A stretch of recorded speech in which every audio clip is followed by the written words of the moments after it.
Hello, my dear aspirants. How are you all? I hope you are doing good. So, this is Sabir Rukhsar here, currently working as an RRBPO, and we will be continuing our banking awareness series. This is the fourth lecture here. So, in this session, we are going to discuss about some leftover topics from our last session, such as हम checks के बारे में हमने last session में बात की थी, तो इस सेशन में हम बात करेंगे होल्डर के बारे में, होल्डर की क्या राइट्स होती हैं, holder in due course and payment in due course. फिर हम सीटीएस के बारे में बात करेंगे, ट्रंकेटेड चेक्स के बारे में बात करेंगे।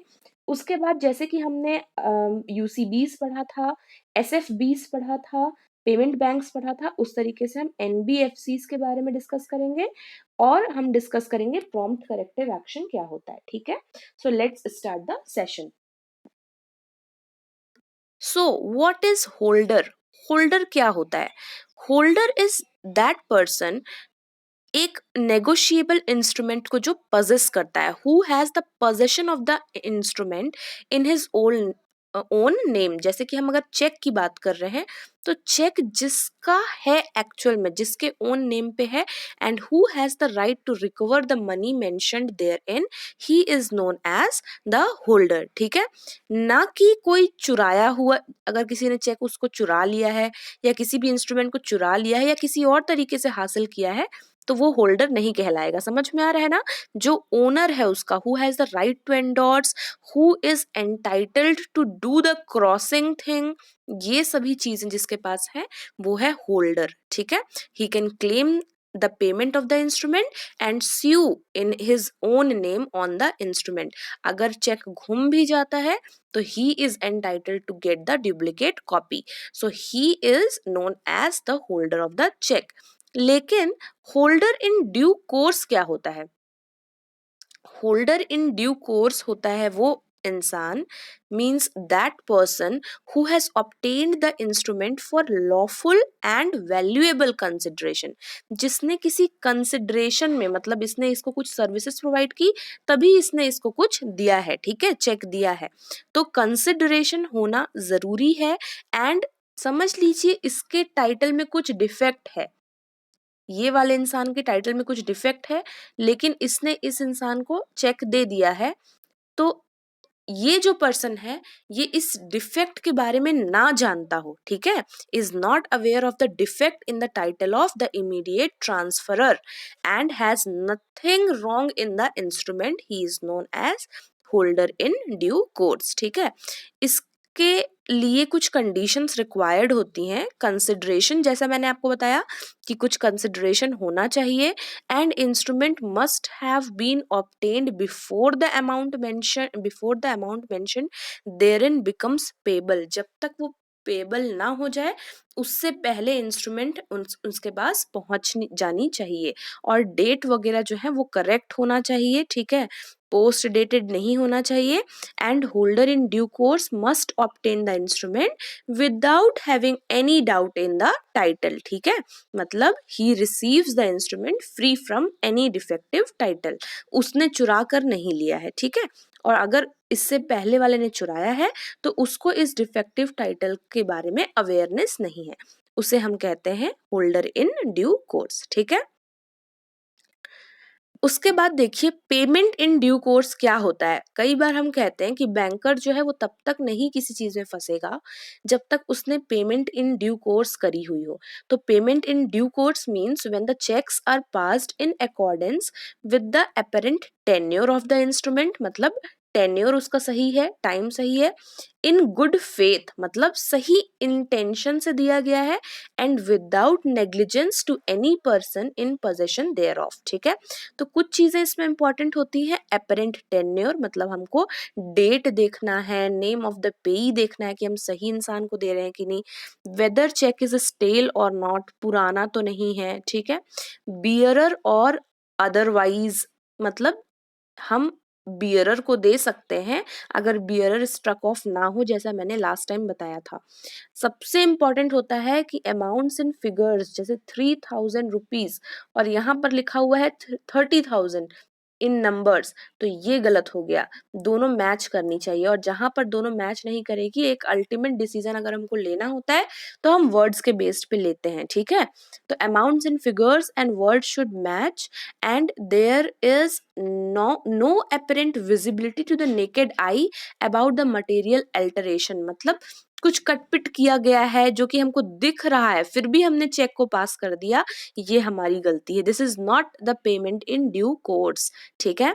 और एक बात कि payment is made to the person in possession of the instrument, जिस इंस्ट्रूमेंट जिसके पोजेशन में है, जिसका है, हम उसी को पे कर रहे हैं, ठीक है। समझ लीजिए कि 3-4 लोग आए हैं और एक्चुअल में इसका है चेक, और ये हमें दिया है, तो हम इसको वापस करें, ऐसा नहीं करना है हमें, ठीक है। ये बहुत बड़े फ्रॉड्स अगर आ जाते हैं ना सामने में, तो आप खुद ही फंस जाएंगे इस तरीके की चीजें अगर आपने की हुई है तो, ठीक है। सो अगर आपने ये चीजें नहीं की हुई है, नेग्लिजेंस नहीं की हुई है, then you have done the payment in due course, okay. उसके बाद देखते हैं सीटीएस क्या होता है। देखिए सीटीएस जो है, चेक ट्रंकेशन सिस्टम, ये 2010 से यहाँ पर लाया गया है, and this facility started initially in NCR and Chennai, and later this scheme was extended to whole of the country in phases, ठीक है। देखिए ट्रंकेटेड चेक्स क्या होते हैं, मैं आपको बताती हूँ कि जब हमारे, समझ लीजिए कि ये है स्टेट बैंक ऑफ इंडिया, ठीक है, बट यहाँ पे स्टेट बैंक ऑफ इंडिया का ही एक कस्टमर आता है, जिसको उसके फ्रेंड ने या उसके किसी कस्टमर ने या उसके किसी पार्टनर ने, मतलब बिजनेस पार्टनर ने दिया हुआ है, किसी क्लाइंट ने चेक जो कि है यूनियन बैंक ऑफ इंडिया का। तो उसके पास तो यूनियन बैंक ऑफ इंडिया का खाता नहीं है, तो वो आता है अपने ही बैंक में, स्टेट बैंक में, और यहाँ पर जमा करा देता है उस यूनियन बैंक ऑफ इंडिया के चेक को कि आप इसको क्लियरिंग में डाल दीजिए और मेरे एसबीआई के खाते में पैसा ले आइए, ठीक है। तो इसके पीछे एक डिपॉजिट स्लिप भी जमा करना होता है, जिसमें वो अपने एसबीआई का खाता, जो अकाउंट नंबर है वो और सारी डिटेल्स लिखता है, ठीक है। तो इसने इस यूनियन बैंक के चेक को अपने एसबीआई के बैंक में क्लियरिंग पे लगा दिया है, ठीक है। अब ये जाएगा क्लियरिंग पे। तो होता क्या था कि पहले जो बैंक के स्टाफ, मतलब किसी की रिस्पॉन्सिबिलिटी होती है कि वो फिजिकल वे में जाकर और जहां पर हमें क्लियरिंग में लगाना होता है वहां पर दे कर आता है चेक को। तो ये फिजिकल मूवमेंट जो है वो पहले होता था, बट अब जो है चेक ट्रंकेशन सिस्टम के बाद ट्रंकेटेड चेक्स हो गए हैं। तो truncated cheques means a cheque whose image is scanned and the electronic image is sent for collection and payment. मतलब जो बैंक है ना एसबीआई, वहीं पर इस क्लियरिंग का एक डिपार्टमेंट होगा, और वो चेक ट्रंकेशन सिस्टम के थ्रू चेक्स को स्कैन करके, स्कैनिंग होती है चेक्स की, ठीक है, उन सबको स्कैन करके एक बैच बनाकर भेज दिया जाता है उसे, ठीक है। तो इस तरीके से फिजिकल चेक भेजने के बजाय ट्रंकेटेड चेक का इलेक्ट्रॉनिक इमेज जो है उसे भेज दिया जाता है स्कैन करके, और इसके वजह से बहुत सारे एडवांटेजेस हो रहे हैं। एडवांटेजेस ये हैं कि कलेक्शन जो टाइम है वो बहुत ज़्यादा कम हो गया है। Collection of cheques is faster since time taken for collection is reduced। पहले बहुत ज़्यादा रिस्क भी इन्वॉल्व हुआ करता था फिजिकल मूवमेंट से, अब जो है रिस्क भी reduce हो गया है, टाइम भी reduce हो गया है, and movement of cheques can be anywhere in the country with no geographical constraints, and it also reduces the cost of handling and other operational cost। So I hope आपको CTS का जो concept है वो clear होगा। अब हम देखते हैं एनबीएफसीज क्या होती हैं। हमने लास्ट क्लास में urban cooperative bank, small finance banks और पेमेंट बैंक्स पढ़ लिया था। आई होप आपको पता होगा, कॉन्सेप्ट क्लियर होगा। अब हम देखते हैं एनबीएफसीज क्या होती हैं। तो एनबीएफसीज का फुल फॉर्म क्या होता है? नेशनल बैंकिंग फाइनेंशियल कंपनीज, ठीक है। So national banking financial companies have been established with the concept of shadow banking. Shadow banking समझ रहे हैं कि एक तरफ हमारी बैंक्स बैंकिंग कर रही हैं और ये shadow banking, they provide banking services but they don't have the license of being a bank, okay, they don't have banking license and they are not allowed to take demand deposits। ये हमें याद रखना है कि जो demand deposits होती हैं, current account, saving account, ऐसा कुछ नहीं होता है, ठीक है। एंड ये बहुत इंपॉर्टेंट पॉइंट है कि एनबीएफसीज जो हैं वो रजिस्टर्ड होती हैं कंपनीज एक्ट 1956 में। ये क्वेश्चन अभी अभी मेंस के एग्जामिनेशन में आया हुआ था, ठीक है। ये बहुत इंपॉर्टेंट है, बैंकिंग रेगुलेशन एक्ट में ये रजिस्टर्ड नहीं है, ये रजिस्टर्ड है कंपनीज एक्ट में, ठीक है। So these are the financial institutions which provide banking services but they don't have license and they are not allowed to take demand deposits. They are registered under Companies Act 1956 and कुछ other things क्या है कि they cannot issue DDs, demand drafts वगैरह issue नहीं कर सकती. They are actually not part of payment and settlement system. Payment and settlement system के अंदर ही payment options जैसे कि checks वगैरह आते हैं, जैसा हमने लास्ट क्लास में पढ़ा था। तो जो एनबीएफसीज हैं वो पेमेंट और सेटलमेंट सिस्टम का हिस्सा नहीं है, ठीक है। तो ये चेक्स वगैरह भी इशू नहीं कर सकती। और एक बहुत इंपॉर्टेंट पॉइंट कि डीआईसीजीसी, ठीक है, ये एक सब्सिडरी है जो आरबीआई की, जैसे समझ लीजिए कोई बैंक्स वगैरह डूब जाते हैं तो फिर भी जो कस्टमर्स हैं उनको 5 लाख तक का एक कंपनसेशन प्रोवाइड किया जा सकता है। समझ लीजिए उन्होंने डिपॉजिट किया हुआ है 5 लैक्स अपने अकाउंट में, तो उनको 5 लैक्स वापस मिल जाएगा, ठीक है। लेकिन समझ लीजिए उन्होंने 10 लाख डिपॉजिट किया हुआ है अपने अकाउंट में तो उन्हें 5 लाख ही मिल पाएगा, मैक्सिमम है ये। इससे कम करेंगे, जितना कम किया हुआ है उतना ही मिलेगा, लेकिन मैक्सिमम है 5 लैक्स, ठीक है, फिलहाल।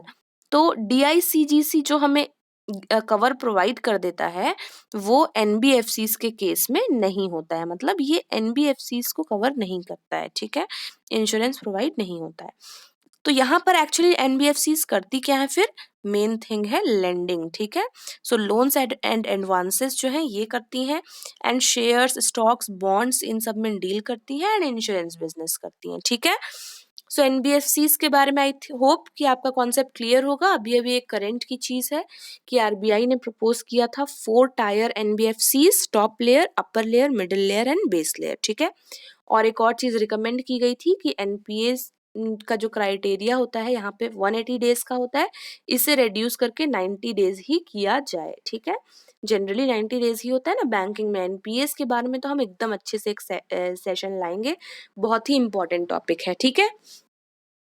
एनबीएफसीज के कुछ एग्जाम्पल्स जैसे कि Manappuram finance, Bajaj finance, Cholamandalam finance, तो हर चीज के बारे में आपने ऑलरेडी सुना हुआ है। ये सारे एग्जाम्पल हैं एनबीएफसीज के, ठीक है। उसके बाद हमने बताया था आपको अर्बन कोऑपरेटिव बैंक्स, जब हम पढ़ रहे थे तो बताया था कि सुपरवाइजरी एक्शन फ्रेमवर्क के अंतर आरबीआई लेकर आती है यूसीबीज को, अर्बन कोऑपरेटिव बैंक्स को, जैसा कि प्रॉम्प्ट करेक्टिव एक्शन लेकर के आती है बाकी बैंक्स के लिए। तो प्रॉम्प्ट करेक्टिव एक्शन होता क्या है?